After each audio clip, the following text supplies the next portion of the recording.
Bonjour à tous. Encore un autre report annoncé dans le processus électoral. La CEI, la Commission électorale indépendante, propose encore au gouvernement une autre rallonge de la période d'inscription sur la liste électorale, une période qui devrait prendre fin ce mardi 30 juin. Et en référence à cette demande de la CEI, si le gouvernement donne son accord, cette opération se poursuivra jusqu'au dimanche 5 juillet prochain. Et c'est une information qui est abondamment relayée par des journaux comme Le Rassemblement, qui note à propos de l'enrôlement électoral que l'opération est encore prorogée par la CEI, le mandat estimant à l'analyse que la CEI donne par cette décision une dernière chance aux retardataires. Quand le Matin qualifie cette décision de beau geste de neutralité de la CEI, là où le Jour Plus se précise en s'appuyant sur les propos du porte-parole de l'institution en charge de l'organisation des élections en Côte d'Ivoire, que cette proposition fait suite à un nouveau consensus électoral de tous les acteurs politiques et des parties prenantes au processus électoral. Le nouveau réveil qui indique que la révision à la liste électorale est prorogée jusqu'au 5 juillet prochain considère pour sa part que la CEI finit par suivre le PDC-RDA et les autres partis de l'opposition qui avaient demandé un mois là où la CEI a programmé 2 semaines. Et ce journal de souhaiter en plus que les autres obstacles contre les partisans de l'opposition soient levés pour la suite du processus électoral. Son confrère Dernière Heure Monde, qui relaie cette information sur la prorogation de cette opération d'inscription sur la liste électorale, souligne aussi les propositions de l'ONG Civis Côte d'Ivoire contre les fraudes électorales, quand notre voix à propos du recensement électoral pointe la transhumance électorale, qui est une plaie qui persisterait, selon ce journal, que se fait ainsi l'écho d'une interpellation du fédéral FPI de Bongouanou qui dénonce une fraude, et aussi de Maître Clavendry Kwadjo, avocat, qui alerte sur le phénomène de transhumance, un phénomène bien qu'interdit par le code électoral et qui se déroulerait dans cette révision de la liste électorale.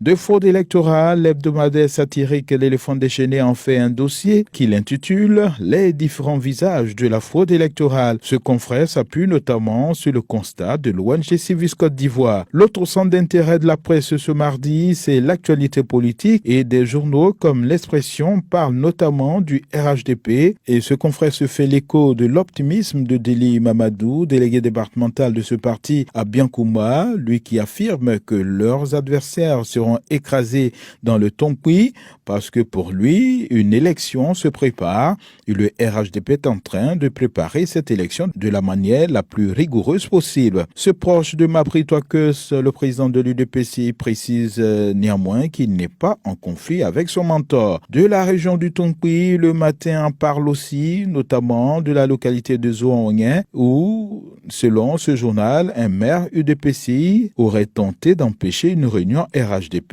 Et c'est ce que dit autrement le Nouveau Réveil quand il écrit UDPC, RHDP parlaient hier à Zouangien, ce qui s'est passé entre les émissaires de Flindé et les conseillers municipaux se propose d'expliquer ce journal. Journal qui, au-delà de cette information, continue d'apporter des arguments à la candidature du président du PDC-RDA, Henri Konan Bédié, un candidat d'envergure, estime dans les colonnes de ce journal Léopoldine Kofi, vice-président de ce parti. Il fait le don de sa personne par cette candidature, argumente Ala Kwadjo, également vice-président de cette formation politique, cadre de ce parti politique, qui indique que ce sont les militants qui lui demandent d'aller chercher la victoire. Du côté du Patriote, c'est le même exercice et ce journal rend compte des différentes actions terrain des cadres du RHDP pour vendre leur candidat à la présidentielle. Aoussou galvanise la Maraoué pour la victoire d'Amadou Gon Coulibaly, peut-on lire à la une du confrère. Comment Aoussou ratisse large pour AGC, affiche aussi l'expression. Et assainissement du Grand Abidjan, les grands travaux lancés jeudi, annonce Fatente Matin, qui lance aussi un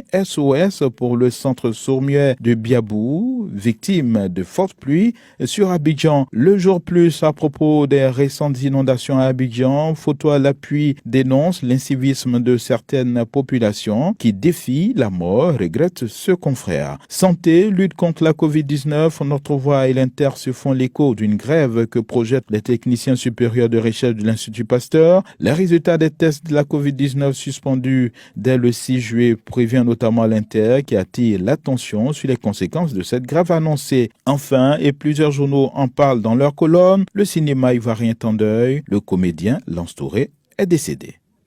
Bonne journée.